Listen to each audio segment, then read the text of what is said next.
What's going on, everybody? This is David. This is Andrew. We are the Fung Brothers. And you are watching a giant robot Boba Talk. We've moved back to LA recently. This is actually, we just been back like not even just a few days, really.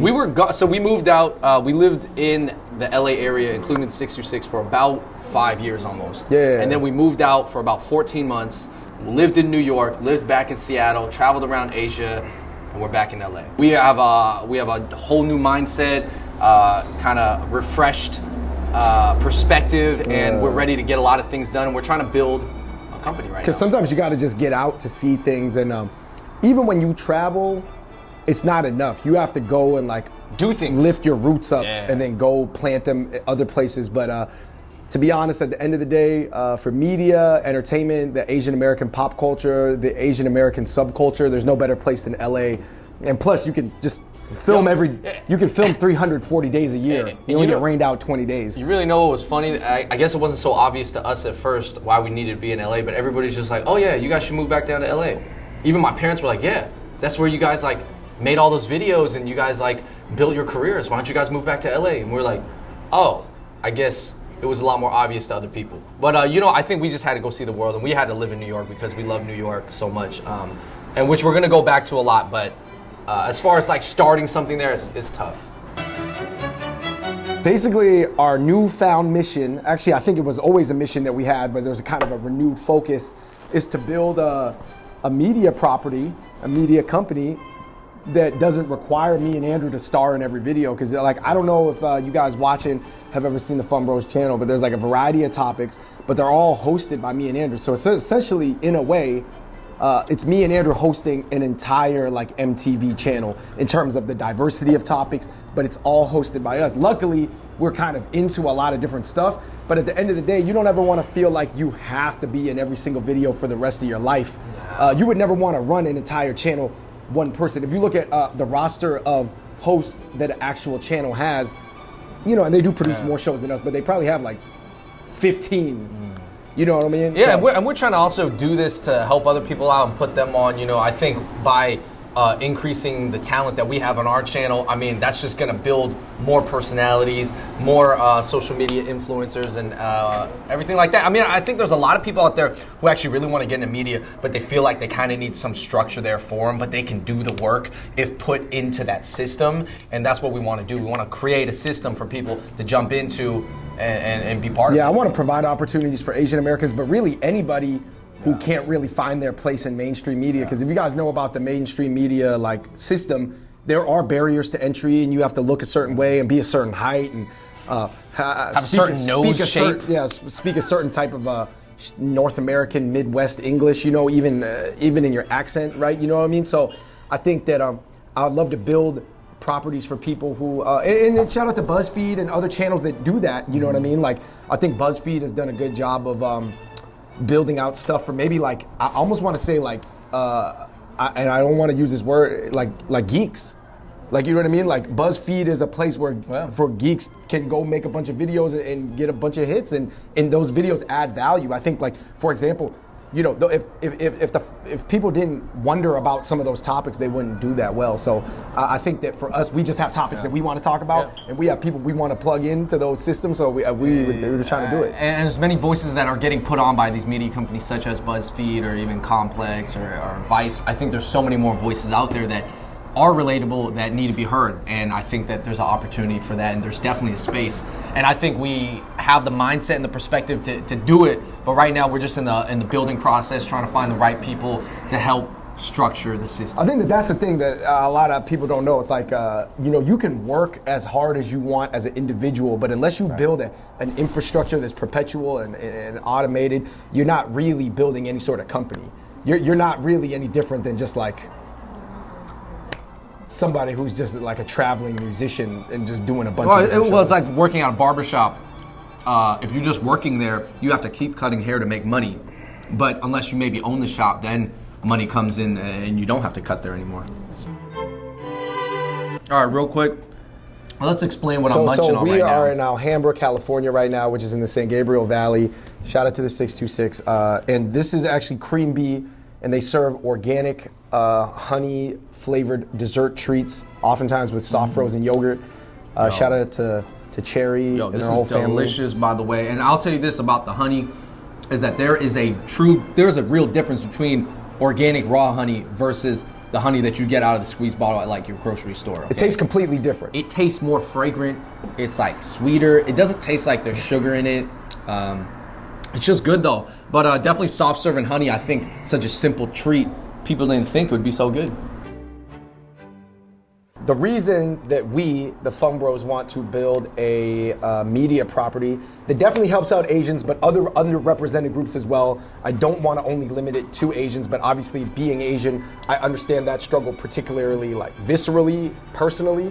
But I understand everybody has their own struggles right now, and especially if you look at the American sociological environment right now is very tribal, right? Like America's a very big, diverse country, and it kind of reached a breaking point where everybody's confronted with these issues of diversity. I think the hesitancy to embrace it's always been there, but now it's really coming to a front, right? Like it's unavoidable now. People can't sweep it underneath the rug anymore. It's too crazy, right? So It's out there. It's out there, man. That's why America, if you look at it in a very big picture, is like, it's kind of crazy right now. It's a crazy place. Well, there's a lot of conversations that need to be had, and I think that's something that I think should happen. And Asians within that, it's funny because as much as every community is having some really interesting conversations, right? But within the Asian community, I think one of them was like media representation, and yeah, it's true. It does seem a little trivial in a way to compare it to the struggles of other groups, but you really probably should never do that. Because everybody's life is their own, and there's a lot of, I know a lot of people like to use words like intersectionality and stuff like that, but really, at the end of the day, I don't know. I mean, your life is your life, right? So it's tough. Communities are different. Communities are different. Sometimes they don't even intersect, like very, or like maybe not that much. Yeah, in a very roundabout way. So, for example, let's just talk about Asian media representation, because this is obviously more what this internet focus about. I don't want to get into too meta, like crazy things, it's too crazy. But like, as far as Asian media representation, it's interesting because we, as Asian Americans, we've had some professional success in this country in terms of more faceless industries, that's as engineers, back-end people. Even if you look at politics, there's not a lot of Asian politicians, but there's a lot of people who are policy writers, a lot of people who support infrastructure on behalf of whether the left or right or whatever third, fifth party, it doesn't matter. Do you know what I'm saying? But we're not really included in the discussion. If you look at the left or the right, because we make up such a small portion of the population, nobody's really asking us what we think. And to be honest, I don't even think Asians en masse demand people know what they think, because we're not even we don't have any unity as a group. But anyway, basically back to the entertainment thing. We are born into American culture as Asian Americans, right? We come from a different society with different rules, different view of entertainment, and we all want to rise up this structure that's not necessarily built for us. The stories that make money and stuff don't really have include us. Period pieces. Why would they include Asians? We weren't even in America in the 1950s, really. So, in large numbers. So why would we? You know what I mean? So now we're trying to figure out our place. Yeah, and I think that a lot of the conversations, Asians are other certain groups of Asians, smaller groups of Asians are trying to decide for the rest of the groups of Asians, how they want to be represented or what should happen. But I think there's a lot of disagreement. And there's not only disagreement, there's not enough discussion. I think that some of these discussions are only happening in certain bubbles and pockets of Asian Americans where they're like, yes, we know what's better. We know Asians need to, first of all, saying all Asian Americans need to agree this way or be viewed this way, that's in a way problematic, or at least debatable as well, because there's sub communities within Asian Americans that are very different. So are we talking about just Chinese people, or are we talking about Vietnamese people? What are we talking about? Yeah, so I definitely think that Asians, we have our own things that we want to be viewed as regular Americans and have the fluidity as regular Americans, or even to the extent that other minority groups have in America and in Western society. And I think we're struggling to do it because, George, we were talking off camera, it's tough to get Asians to agree because we come from different places, different countries. Different immigration waves. We eat different food. We celebrate different holidays. We have different, we come to America with different government status, socioeconomic status, philosophies about assimilation, and all these things. Is very difficult to get us on the same page to even launch anything. But and you need to be on the same page to even have any type of movement to begin with. And for some reason, obviously in America, we kind of get blanketed as Asian. Like everybody, all Asians are alike. But it's like if you go back to Asia, we just spent some time in Asia. I mean, from far away, yeah, they're pretty similar. But really, if you close up, it's not. And that's why I have to shout out to Giant Robot, because Giant Robot has always been about, I feel like, the Pan-Asian, narrative and stuff like that. And I appreciate that you guys do that. To be honest, though, I do think that there's some like structural issues. So I think for me and my brother Fung Bros, we just like to talk about things, you know what I mean? Because I can't change the world. I can't change the way anybody's life is except my own. And all I want to do is just raise questions. And I think through sparking discourse and raising questions to other people, like just being like, what do you think about this?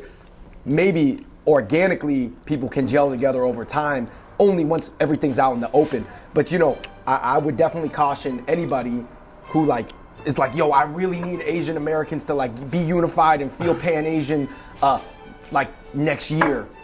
Like, good luck if you think that, because you are only in control of your own life and what you put out there. And the communities people are gonna do what they want to do. I guess a piece of advice I would say to those people though and I think this is something that we've done definitely on our channel, throughout the years, is highlight the similarities amongst the Asians that we have and the unifying aspects. I'm not going to say we're all the same or that we came here the same way or come from the same background, but there are a lot of similarities. So I guess, a piece of advice for you guys, talk about the similarities. But also acknowledge the differences, because I think it's important that people are like together but different, and you acknowledge that and you appreciate each other's different aspects of their culture and stuff like that, and vice versa. But, people are different.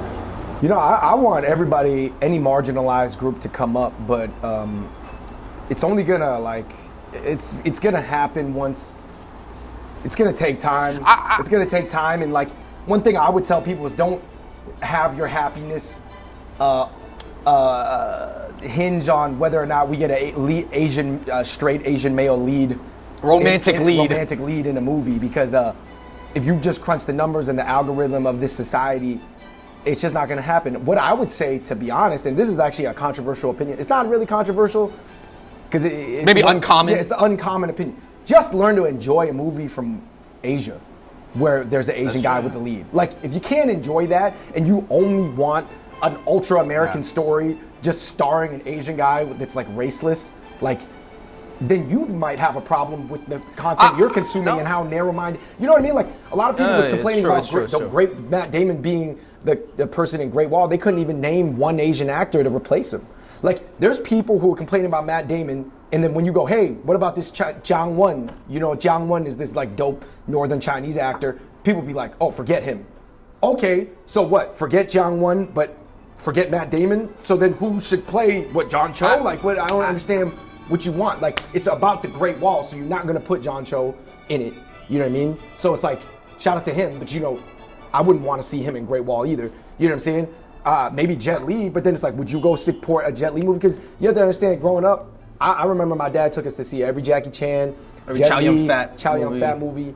And I would watch stuff with other Asians in it too. I would go watch Gran Torino, even though they, the portrayal of the Hmong people wasn't that great either. I saw The Raid with the Raid in Indonesia. Oh, Tony Jaa, of course. I watched Tony Jaa movies. It just so happened that obviously the guys coming up, we were Chinese, but like, and we're Chinese, but it wasn't like I would watch Terminator to watch. I do think that a lot of the people complaining, as long as they've really taken a look back at Asian cinema, whether it's Korean, Chinese, Indonesian, whatever media, like, you got to have an appreciation for that, because there are a lot of stars from there. Yeah, the stars out there are not white, and some of them are even from America. But we're talking about a co-production movie that's supposed to make a lot of money internationally.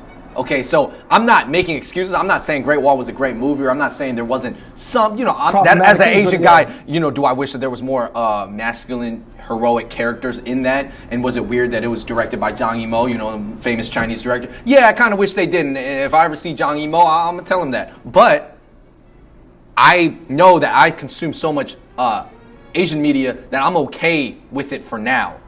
Yeah, I hope for more, but I'm not going to. Progress is a slow process, and a lot of people don't understand. It's like, I mean, what do you want? Like, what do you want? And what are you doing to change it? And if you talk to anybody who's actually proactively putting out material, they understand exactly what we're saying. I'm not faulting the people on Twitter being like, oh, people should be mad. Blah, blah, blah, because that does its own thing, you know what I mean? People should be mad about Emma Stone and... I'm glad they did that, by the way. I'm glad people complained. The girl in The Last Airbender, Tilda Swinton or whatever. See, that's what I'm saying. See how I don't know her name? Because I don't watch American media like that. I don't exalt them so highly, you know what I mean? I think we're getting to because a lot of people who's complaining about Matt Damon, they love watching movies with white people in them. That's their favorite type of movie, is to watch white people movies. Yeah. So how are they going to complain about when the white guy is just in the Asian movie? They don't watch Great Wall movies. I've seen a bunch of Great Wall movies in Mandarin that were for the Chinese market, because I have appreciation for, you know, the ancient culture that is Asian or Chinese, you know what I mean? So it's like, I don't understand it. People got to look at themselves, you know. I do think that nowadays, especially with the rise of Asian media, we are going to have to, you got to ask yourself, especially as an Asian American, am I looking at this movie through a very narrow Asian American lens, or am I looking at it through a global lens, because I'm trying to understand what they're trying to do with the movie? And I think that I'm trying to separate the two as I get older, because I think back in the day, you know, of course, as an Asian American, you only really going to care about things that affect Asian American. Oh, they need to put more Asian American actors in. But then you start understanding, okay, well, they're trying to do this with the movie. They got this market. Okay, this is this, and this is like, it makes a little bit more sense. And also, are you supporting other minorities? Like, are you going to watch, you know, like those other minority movies? So why would they support us? Because we're kind of all tied into this as minorities groups too. Because you're right, 2045, 2050, all the minorities together are going to equal 51% of the population of America, but we're so split amongst ourselves, let alone, you know, subgroups of Asians fighting, but Asians versus, and you know, other large minority group in America that's juxtaposed against, like, I guess whatever people consider like a WASP white person. You know what I mean? Like, it's goofy to just like, it's just a lot of people, like, I think a lot of people, you know, there's this old analogy about an elephant, and there's like 5 blind scientists, right, that need to feel up the elephant, not feel up the elephant, but you know what I mean, determine what the elephant is by touch. And one guy has the ear, and one guy has the nose, and one guy has the leg. And then the scientists are like, yo, an elephant is like a big floppy ear. That's like what an elephant is, right? But it's just like, they're only seeing such a narrow portion of the elephant because the elephant is so big. And I think, to be honest, even a lot of Asian, so-called Asian, pro-Asian people, and I think their heart is in a great place, they're kind of like feeling the ear of the elephant, kind of being like, yo, this is what the whole elephant is. They're not really zooming out their lens to like see the whole picture. I do think eventually in the, you know, in the coming years, you will see people more blend news from Asia with Asian American news, because those things are still tied together. As much as we like to say, oh, we're just Asian American. No, it's not separate. I mean, especially now with how media is structured, with the Hollywood studios getting bought up by Chinese people, and then K-pop coming in here, K-dramas just sweeping everything. Trust me, it matters what happens over there. It affects us in America. That's why we care about Asia personally. I think people do need to care a little bit more about what's happening over there. Yeah, so I mean, you know, it's difficult. I understand. I understand why people want to, like, you know, what it's really comparable to is, like, I don't know if you guys ever studied the Chicano movement in America in like the 1990s. Like, there was this huge thing, like, define me as like a Chicano, which is like a third tribe, right? It's not a white American, it's not a Mexican, it's a Chicano. But really, since then, I would say it's really gone back to, in my opinion, back to just two groups again. You know what I mean? Because I think it's just not enough. Like, America is like this place where everybody wants a gang and a tribe to represent, but at the end of the day, there's certain things you can't really make a solid tribe as much as you want to. You know what I mean? Because everybody wants to be like the leader of something that's like represents them to a T. But to be honest, like, sometimes that's not an option. So let's say, for example, it is between Western culture and Eastern culture. Our place, even as people who with Eastern blood in the Western culture, is to represent the East. And I think that that's a tough pill for a lot of people to swallow. I think people feel differently about it, but I think that definitely they should ask themselves that question, and they should think about it more.